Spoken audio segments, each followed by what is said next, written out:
So, ito yung Unit 1, Chapter 1 sa Physics. Ngayon, yung given dyan is a student drivers from home to school an average of 25.3 km per hour. If it takes 4.72 high to get to her destination, how far did she travel? Ngayon, yung given natin ito. Ayan. Yung S natin is 25.3 km per hour. Then yung time natin is 4.72. Ngayon ang hinahanap yung distance natin. Ang formula lang ng distance is ganito. D equals ST. Dahil distance yung hinahanap, ito yung formula. Ngayon, sa-substitute lang natin. Yung 25.3 natin is yung S, yung seconds. Ngayon, yung time natin is times lang natin sa time, kaya magiging ganito.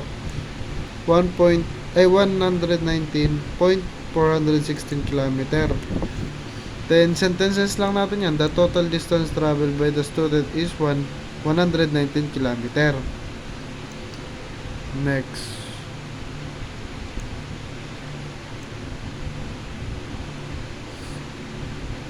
Tapos ito lang yung mga formula ng velocity and average. Yan. Velocity and average. Pag velocity ang hinahanap, ito yon. Ha?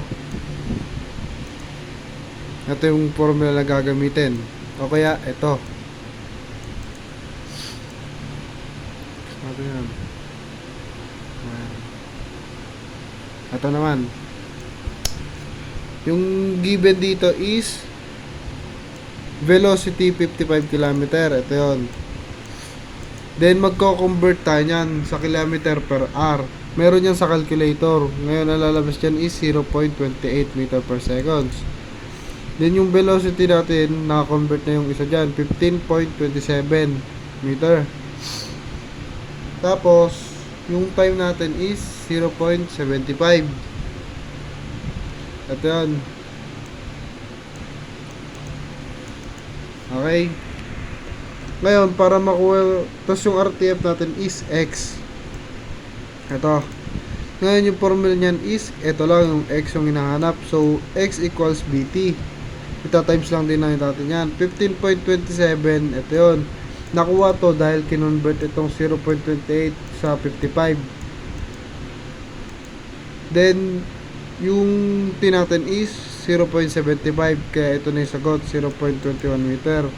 Ngayon, i-ano lang natin yan, isa-sentences. The car moved 11.45 meter or 11.